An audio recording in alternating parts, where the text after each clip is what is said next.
Hoy vamos a hablar sobre la planificación del espacio turístico. La planificación del espacio turístico es una herramienta indispensable para el profesional de turismo, ya que, como la palabra lo indica, les va a permitir poder planificar el territorio sobre el cual se desarrolla la actividad para utilizarla de una manera mejor y también para diagramar circuitos turísticos en el caso que ustedes trabajen dentro de una agencia de viajes o inclusive como prestadores de turismo alternativo o, por qué no, dentro de un organismo de turismo.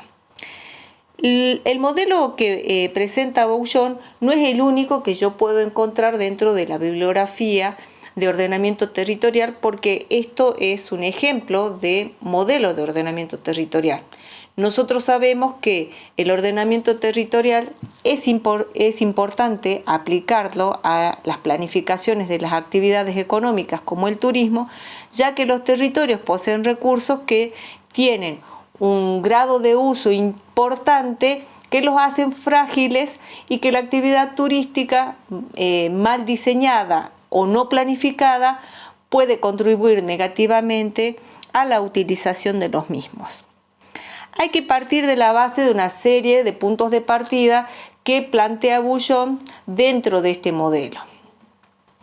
El concepto de región, dice él, que no se puede aplicar, es decir, no se puede regionalizar la actividad turística, no se pueden utilizar el término de región o identificar regiones, por cuanto la idea de región que utilizan los economistas se va a referir a porciones de territorio de características homogéneas y continuas. Es decir, que en esa porción de tierra yo encuentro una serie de indicadores como ser nivel de vivienda, de salud, de educación, desarrollo social, etcétera, que se van a dar a lo largo y a lo ancho de ese espacio territorial.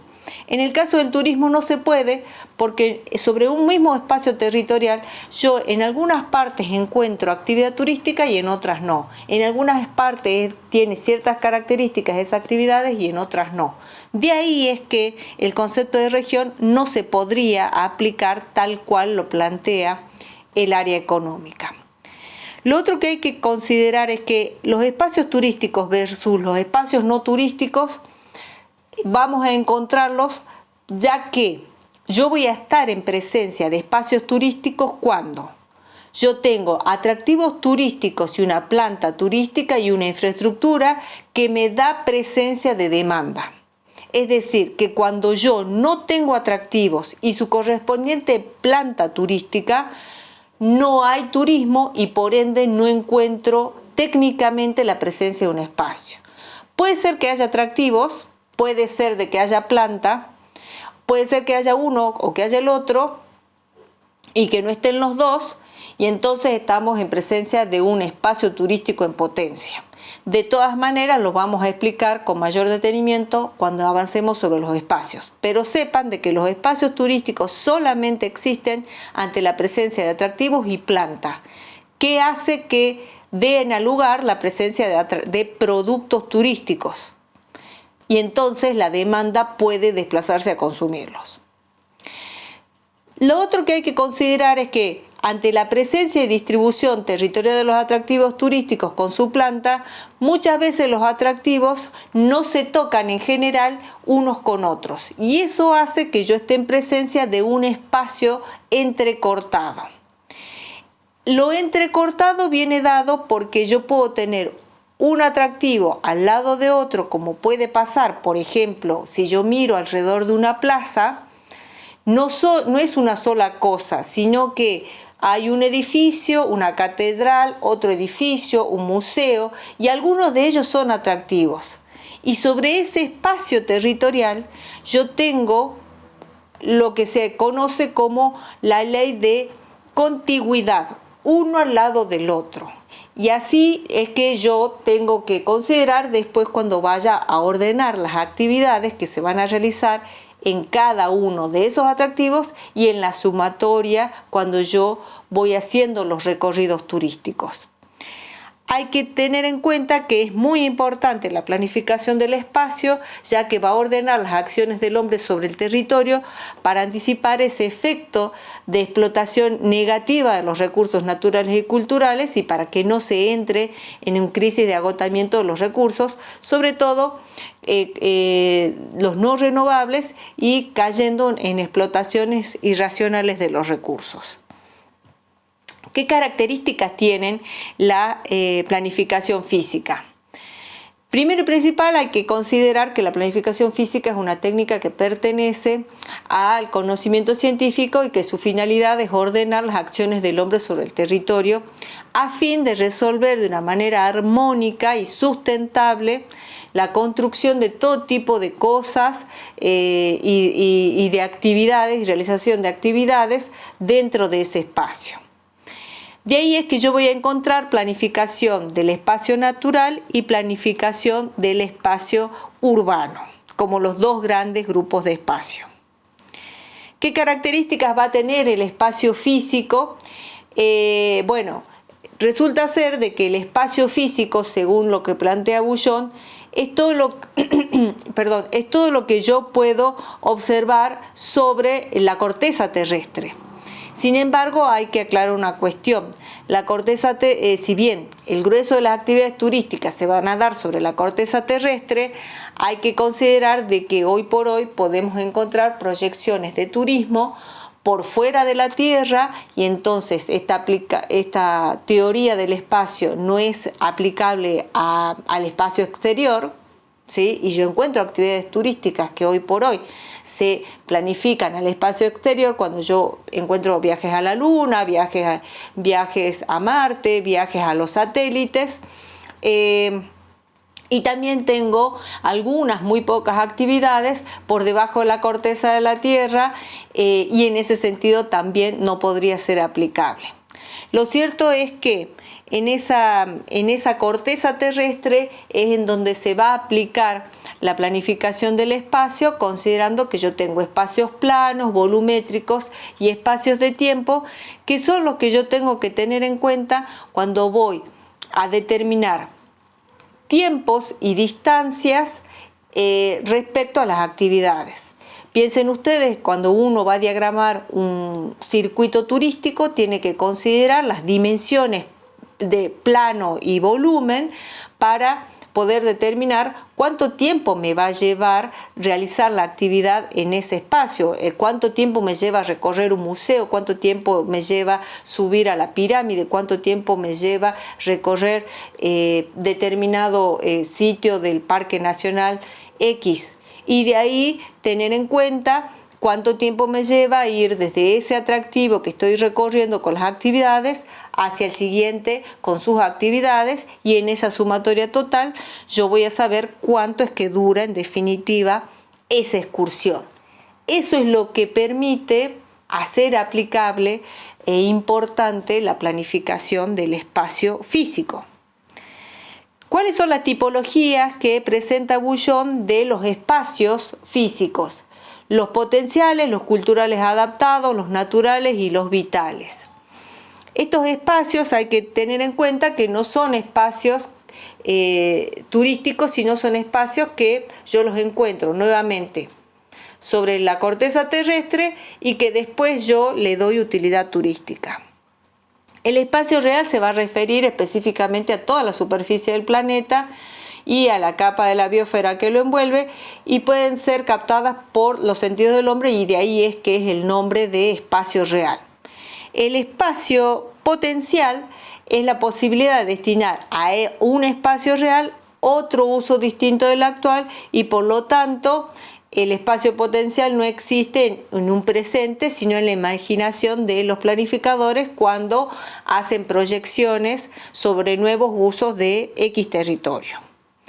El espacio cultural son aquellos espacios en donde la corteza terrestre, a causa de la acción del hombre, ha cambiado su fisonomía original, y entonces yo ahí, por ejemplo, puedo encontrar un espacio cultural 100% artificial, como son las ciudades, o espacios no tan antropizados como es el espacio natural adaptado, en donde son partes de la corteza terrestre en donde puedo encontrar todavía la fisonomía natural, pero que ya de alguna manera se ha modificado con la acción del hombre, pero no al extremo de las ciudades, y es en el caso del natural adaptado. Llegamos a los espacios turísticos y recuerden de que van a ser espacios turísticos aquellos espacios de tierra que, teniendo presencia de atractivos más planta, motivan a la llegada de la demanda. En este sentido, verán de que son muchísimos los espacios turísticos que clasifica Boullon y la finalidad es poder ordenarlos. Empecemos con el primero. La zona turística es la unidad de mayor análisis y estructuración del universo espacial turístico de un país, dice Boullon. Su superficie es variable, es decir, yo no tengo una cantidad de metros, de kilómetros, de yardas o lo que ustedes quieran, sino que va a depender de cada espacio que yo identifique, de cada territorio nacional y cómo se distribuyen los atractivos. Como ven ustedes en la diapositiva, los puntos serían los atractivos y lo que hace el planificador es imaginariamente identificar y agrupar esos atractivos considerando las distancias entre cada uno de ellos y así empezar a visualizar los primeros espacios de mayor superficie, como es en el caso de la zona. Eso sí, para Boullon dice, la zona turística debe contar con un mínimo de 10 atractivos suficientemente próximos, sin importar a qué tipo, categoría pertenezcan, y también deben tener al menos un centro turístico. Sucede que muchas veces las zonas son superficies tan grandes en donde yo encuentro espacios en donde prácticamente hay muy poca presencia de atractivos y de planta. Y entonces ahí lo que yo puedo hacer es identificar como subzonas que para Boullon se van a llamar áreas para poder subdividir ese gran espacio. Dice Boullon, las áreas turísticas son las partes en que se puede dividir una zona. Es decir, entonces es una superficie menor, que tiene atractivos, que tiene planta y que tiene un centro distribuidor. La cantidad de atractivos es un máximo de 10 y no importa nuevamente si son de qué tipo, categoría y jerarquía. Fíjense en el gráfico que está en la diapositiva, dice ahí Z5, eso sería como la zona 5. Yo la puedo subdividir considerando de que en el centro, entre un espacio y el otro, prácticamente no hay actividad. Sí, porque así me va a ser mucho más fácil poder tomar decisiones para aprovechar mejor lo que hay en un extremo respecto del otro y que trabajen independientemente. Quizás en algún momento a nivel de proyección puedo decir, bueno, en esa pequeña línea que los une, yo voy a poder desarrollar en algún momento más atractivos que pueda hacer de que haya mayor desarrollo y no estén tan separadas área 1 con área 2, pero mientras tanto, hoy por hoy estoy en presencia de un área 1 que tiene un centro turístico 1 y un área 2 que tiene un centro turístico 2 y que pertenecen a una gran zona. Los centros turísticos son otros espacios que identifica Boullon y hay diferentes tipos de centros, pero antes de clasificarlos hay que empezar por reconocer de que los centros turísticos son en sí mismos conglomerados urbanos. ¿Qué quiere decir? Que son ciudades que tienen un peso poblacional determinado, es decir, no son ni caseríos, ni pueblitos, ni nada de eso, son ciudades que tienen atractivos de jerarquía y de todo tipo y suficientes para motivar un viaje. Ya sea para ir y volver en el día o ya sea para ir y quedarse. Lo que sí queda claro es que cuenta con servicios de alojamiento, de alimentación, de esparcimiento, de agencia de viajes, comercios turísticos, etcétera, y un sistema de transporte interno y externo que le permite estar conectado. Ahora bien, no todos los centros turísticos son iguales, porque vamos a ver de que de acuerdo a cómo se comporte la demanda de cada uno de estos lugares, van a poder denominarse de estos diferentes tipos. Y entonces encontramos centros distribuidores de estadía, de escala y de excursión. El centro de distribución son centros que se caracterizan por tener una permanencia entre 1 y 3 días, tienen atractivos de todo tipo y jerarquía, no interesa, tienen una planta turística desarrollada, tienen infraestructuras también bien desarrolladas, y el tipo de turismo al cual se asocian es el turismo itinerante. ¿Por qué? Porque son centros que se dedican a distribuir turistas, ya que usan esas ciudades como ciudades de base para ir y hacer excursiones en otros centros cercanos o en atractivos que están en un radio de influencia a X cantidad de horas respecto a dónde está ubicado el centro. Si ustedes se fijan, esta es una foto de Salta Capital. Salta Capital actúa como un centro distribuidor. Si ustedes recuerdan, cada una de las características que recién les di corresponden a todas estas características, porque desde Salta yo voy a San Lorenzo, voy y vuelvo en el día, voy a Quijano, voy y vuelvo en el día, voy a Cafayate, voy a Cachi, y cada una de estas excursiones se ha planificado con esa finalidad, ida y vuelta en el día. ¿Hay turistas que hacen pernocte a veces en esos centros? Sí. Pero cuando yo miro, la mayoría del movimiento turístico se comporta así. La mayoría de la demanda turística tiene ese comportamiento de tipo distribuidor, partiendo desde Salta hacia localidades o atractivos cercanos para ir y volver en el día.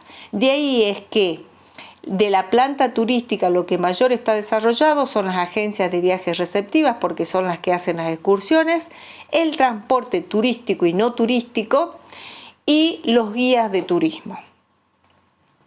Los centros de estadía son localidades, también conglomerados urbanos, pero que sus atractivos están sobre todo ubicados en la misma ciudad. Son atractivos de sitio. En general, dice Bullón, se van a asociar a lugares de nieve, al turismo de nieve y al turismo de sol y playa, porque tiene una larga permanencia. La permanencia es generalmente de una semana, 10 días, 15 días. La gente se va a quedar. No se va a hacer excursiones como pasaba con el distribuidor. Acá se queda porque el atractivo lo tiene ahí. Ahora, eso sí, la mayor cantidad de oferta turística se concentra en la variedad de alojamientos y de servicios de entretención, porque hay que sostener una permanencia tan larga. Entonces estas localidades se van a denominar de estadía porque la gente se queda. Es un turismo residencial al cual se asocia este tipo de centros. Evidentemente, Mar del Plata es un claro ejemplo de centros de estadía. Los centros de escala son ciudades que están dentro del espacio turístico porque están ubicadas a camino entre grandes centros receptores de turismo y centros emisores de turismo. Son aquellas localidades que coinciden con nudos de transporte, con muchas rutas básicamente, y tienen servicios de abastecimiento, sobre todo estaciones de servicios, hoteles ubicados en las rutas. Tienen, si bien pueden tener atractivos, pero no es la finalidad. El turista pasa y se queda por lo menos un día, pero simplemente porque está de paso o porque tiene que descansar o porque está haciendo una conexión. Pero si no, no pasaría por ahí. Sin embargo, hay muchas ciudades que a partir de que la demanda turística tiene ese comportamiento, generan un movimiento económico importante. Un centro de escala típico de la provincia de Salta es la ciudad de Güemes, ¿sí? Y entonces yo puedo encontrar ciudades que empiezan como centros de escala y esa es su participación dentro del movimiento turístico, y después, si ellos deciden empezar a desarrollar una oferta que los invite a los turistas de paso a quedarse a hacer alguna actividad, podrán empezar a evolucionar y convertirse en otro tipo de centros o en otro tipo de espacios. Pero los centros de escala, insisto, tienen un pernocte de al menos una noche, están asociados a la conectividad, por ende todos los servicios de la infraestructura de transporte tienen que estar muy bien desarrolladas, al igual que los alojamientos y los comercios de abastecimiento. Los centros de excursión, como la palabra lo indica, son esos conglomerados urbanos en donde hacen excursión, es decir, no hay pernocte. Generalmente están ubicados cerca de ciudades en donde sí hacen pernocte, donde sí hacen centro de base, es decir, los centros de distribución. Cuando yo logro identificar dentro de un mapa un centro distribuidor, lo más probable es que las localidades cercanas sean inicialmente de excursión. Después nuevamente podrán evolucionar y extender pernoctes, pero generalmente inician como un centro de excursión. Acá el mayor desarrollo de la oferta turística está por el lado de las instalaciones, que acuérdense que eran aquellas construcciones que me ayudaban a mí a realizar las actividades, ¿sí? Entonces yo puedo encontrar mucha variedad de espigones o de, por ejemplo, o de prestadores de turismo alternativo o de guías, ¿sí?, que van a realizar las actividades en esas localidades. Ojo, no quiere decir de que en los centros de excursión no haya hoteles y que no haya un mínimo de porcentaje de personas que se queden a dormir, pero en general la demanda lo que hace es ser turista de día, va y vuelve, porque es más, las excursiones están pensadas de esa manera. Si no, volvamos al ejemplo de Salta y ahí claramente van a ver cómo es el comportamiento de la demanda respecto a los centros de excursión. Los complejos turísticos son otro tipo de espacios que para Bouillon, bueno, evidentemente son conformaciones muy poco frecuentes porque depende de la existencia de uno más atractivos de alta jerarquía. ¿Qué quiere decir? Atractivos que generen demanda turística internacional y en donde hay un pernocte igual o superior a 3 días.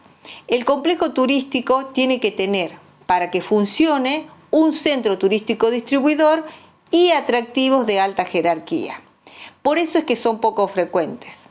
Y entonces, cuando un centro distribuidor, entre los atractivos a los cuales distribuye, genera un atractivo de alta jerarquía, como en el que estamos mirando en la diapositiva, ¿sí?, que es el glaciar Perito Moreno, el centro distribuidor se convierte, ese espacio no sigue siendo un centro distribuidor, sino se convierte técnicamente en un complejo. ¿Por qué? Porque tiene que tener una jerarquía en cuanto al tipo de oferta que presenta. Y entonces el funcionamiento es totalmente distinto a cualquier otro centro distribuidor. De ahí es que para Bouillon se va a convertir en un complejo. Calafate es la ciudad que sería técnicamente considerada como el centro distribuidor del glaciar Perito Moreno, y entonces esa porción de superficie terrestre que une en cuanto a kilómetros Calafate al glaciar es lo que se conoce como complejo turístico. Insisto, no son frecuentes porque estoy condicionado a la presencia de un atractivo de alta jerarquía. Centros distribuidores puedo encontrar muchos, pero no todos distribuyen atractivos de alta jerarquía. Cuando encuentro un atractivo de alta jerarquía, evidentemente estamos en presencia de un complejo turístico. Las unidades turísticas es otro espacio que explica Bouillon. En realidad lo que dice él es que son aquellas localidades que cuentan con equipamientos para explotar intensivamente uno o varios atractivos que están situados uno al lado del otro o uno dentro del otro, ¿sí? ¿Qué característica da lugar a esa explotación intensiva? A que yo esté en presencia de un turismo de tipo selectivo, pero no selectivo porque sea caro, sino selectivo por la motivación. Es decir, que la gente que va a estas localidades va a hacer actividades de un determinado tipo. No hay variedad de actividades, por ende no hay variedad de tipos de turismo. Generalmente esto se asocia al turismo termal. ¿Por qué? Porque las localidades que son eminentemente termales abren prestaciones de servicios que van en torno a ese recurso. Y la gente que va a una ciudad termal va exclusivamente a realizar esa actividad. Aunque puede ser que realices otras actividades, pero el termalismo es en donde se concentra la mayor cantidad de motivaciones turísticas. Y entonces nosotros vamos a encontrar localidades que empiezan con esa especialización y no son localidades grandísimas. Pueden ser ciudades pequeñas como esta que está acá en la diapositiva, que es Miramar de Acenusa, que queda en Córdoba. Puede ser Rosario de la Frontera, ¿sí?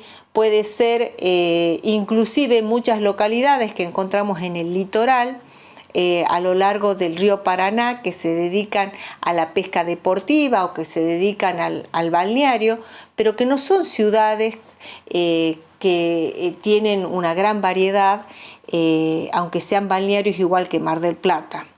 Cuando yo miro Paso de la Patria, cuando miro Ituzaingó como ejemplo de ciudades, la misma Corrientes capital, miro que qué tipo de turismo están asociados. Es un turismo de balneario, de sol y playa, aunque sea de río. Sin embargo, no tienen un gran desarrollo a nivel de oferta de servicios turísticos. Puede ser inclusive ciudades que son pequeños poblados, pero con una intensidad de turismo familiar de balneario, y entonces técnicamente estamos en presencia de unidades turísticas. Las unidades turísticas, vuelvo a repetir, tienen un tipo de turismo especializado por la motivación, están asociados a pequeñas localidades que tienen muy concentrado y poca variedad de la oferta, pueden tener alta permanencia, ¿sí? Y ejemplos son las localidades relacionadas a la pesca deportiva, relacionadas, por ejemplo, también a la nieve, ¿sí? O a los deportes de nieve, y también algunas ciudades balnearias pequeñas del litoral. De las de nieve, por ejemplo, el complejo Las Leñas en Mendoza. La gente que va a ese complejo, evidentemente, aunque se llame comercialmente complejo, técnicamente funciona como una unidad. La gente que va a ese lugar es porque exclusivamente va a hacer actividades de deportes de nieve. No hay otra cosa para hacer, y esa es una de las características fundamentales de las unidades. Los núcleos turísticos son otros espacios que plantea Bullón y se refieren a todas aquellas agrupaciones menores de 10 atractivos de cualquier tipo y jerarquía y categoría y que están aisladas del territorio. Es decir, son aquellas localidades que no tienen buena conectividad con rutas nacionales o provinciales, o que se les corta en algún momento del año, y eso hace que, aunque tenga atractivos de cualquier tipo o jerarquía, evidentemente resulta difícil que la demanda llegue. De ahí es que se llaman núcleos, están aislados, están desconectados. Y entonces la oferta turística es muy rudimentaria porque no llega casi nadie, y esos núcleos, cuando logran superar ese problema de conectividad a las rutas principales, se van a denominar conjuntos turísticos, que es el otro elemento. El conjunto turístico es un núcleo conectado, ¿sí?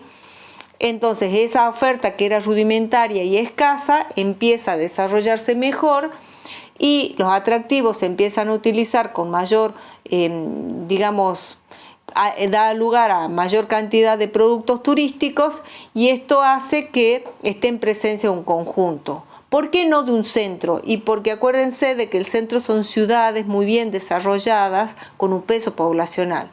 Entonces puede pasar, por ejemplo, esta diapositiva me muestra una foto de la localidad de Los Toldos, que tiene, aunque si bien en este último tiempo ha mejorado la conectividad, pero hace falta que, aunque tenga un parque nacional como Baritú con gran potencialidad turística, la falta de accesibilidad a este recurso hace que el desarrollo turístico de esta localidad sea rudimentario.